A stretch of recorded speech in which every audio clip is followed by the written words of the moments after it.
Hey guys, welcome to the Liberal Hive Mind, a channel solely focused on exposing the abundant hypocrisy of the left. You know, obviously it all feels so manufactured, totally fake. Everybody can tell this big Kamala blitz, this enthusiasm blitz, is one big media-created bubble. They've launched the Kamala party. It's one big political rave, but eventually, it's gonna be time to pack it up and go home and get some rest. You know, the question I keep asking in these videos, how long can you manufacture this buzz until the world moves on to the next thing? Obviously, this supposed enthusiasm and excitement for Kamala Harris is as fake as it gets. Even the far-left TikTok types are essentially admitting it. I hate how I can feel the propaganda of the Kamala campaign working on me. Because part of me is like, yes queen, per Brat Summer Kamala Harris. And then I'm like, oh my god, that's a politician actually. That's the vice president of the United States. Like, I'm still gonna vote for her, but I don't like feeling like I want to vote for her. You know, how long is this nonsense trend really gonna last? It's so clearly and obviously fake, that's the question we're asking. I want to show you guys a couple clips and some of the odd things that I found. I want to delve into this phenomenon, this Kamala Harris media abomination. We got some stuff to get into, so let's roll the tape. Alright folks, so the intro we posed the question, how long is this obviously fake nonsense gonna last? Yesterday was hashtag white women for Kamala, a 2-hour sermon on privilege and white guilt. As white women, we need to use our privilege to make positive changes. If you find yourself talking over or speaking for BIPOC individuals, or God forbid, correcting them, just take a beat. And instead, we can put our listening ears on. And no one is more uncomfy than someone talking to their bigoted family members. So yes, we're going to talk about the elephant in the room. No pun intended. Get it? So that was yesterday. The Kamala campaign hits you with that, and then the next day, it's hashtag white men for Kamala Harris. Now, why are we doing this? Why organize white dudes? And I'll start by really addressing the elephant in the room, which is a lot of people feel and felt uncomfortable about the call. And I think that's understandably so. You know, throughout American history, when white men have organized, it was often with pointy hats on. And so I think that discomfort, I think the skepticism is understandable.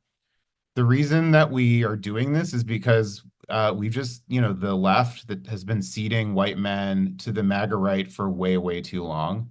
You know, Trump won over 60% of white men in both 2016 and 2020. And that's going to stop tonight because we know that the silent majority of white men aren't actually MAGA supporters.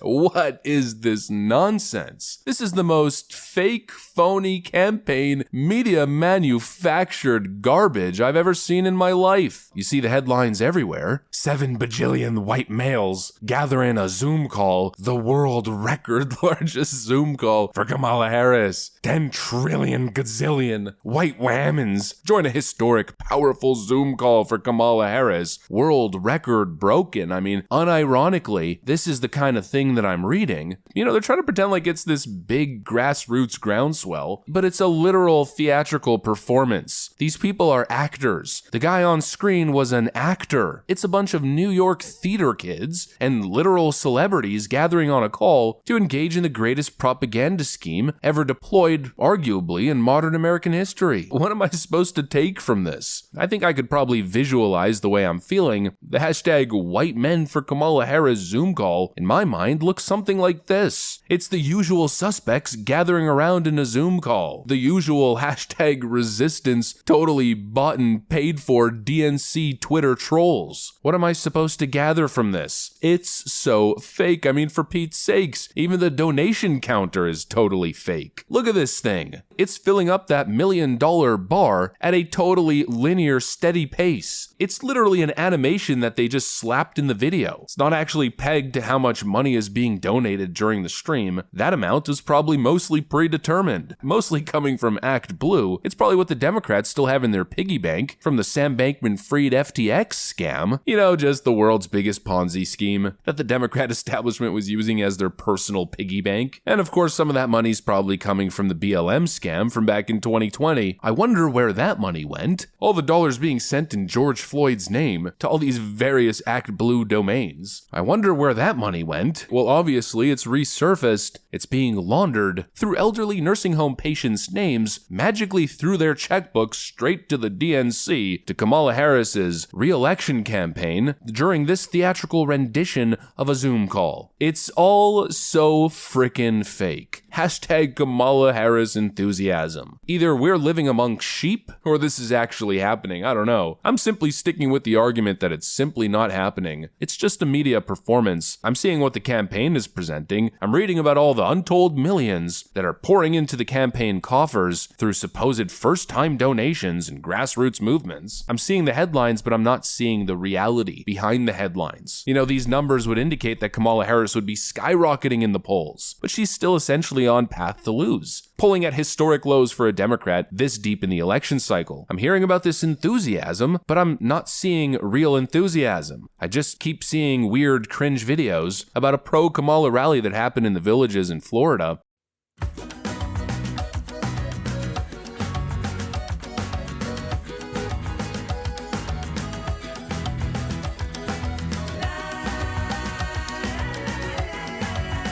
Oh, the notorious, widely known Villages in Central Florida is now flipping for Kamala Harris. What are these people talking about? There was a couple hundred, I've heard 200, I've heard 500 golf carts in a community that supposedly has 85,000 golf carts in operation. Kamala Harris isn't making gains in Florida. We know the reality in Florida. Need to do that. The other thing I would just say, Maria, just being down here in Florida, that Harris just announced that somehow they're going to make a play for Florida. They tried to show there was like 100 golf carts at the Villages retirement community rallying for Harris, which, you know, is like a small fraction of the number of golf carts going to every morning tea time at the Villages. Florida is off the map. When I was elected governor, there were 300,000 more Democrats in the state than Republicans. We are approaching, and we will have it by November, 1 million more registered Republicans than Democrats. So I would invite the Democrats and Kamala. We have the top-rated economy in the country of all 50 states. Spend your money down here. It's the equivalent of lighting it on fire, but I welcome that. You are not going to win Florida. You're going to run into a big red brick wall. You know, again, it's media manufactured nonsense. It's fictitious, a fiction. It seems like they're trying to cast a spell. Kamala Harris is enthusiastimoso. Some weird DNC nerd playing frickin' Harry Potter with his wand that he got at Universal Studios. You will be enthused about voting for Kamala. There's no way this is gonna work. Eventually, they're gonna run out of celebrities and paid shills, caught with their frickin' pants down. Hopefully this isn't copium. Eventually, this fake enthusiasm bubble should deflate, and I guess we'll reconvene and touch back when we get there. Anyways, that's pretty much what I got for you guys on this one. Hopefully you enjoyed it. If you did, make sure to leave a like and possibly subscribe to the channel. Thanks for watching, and I'll see you on the next one.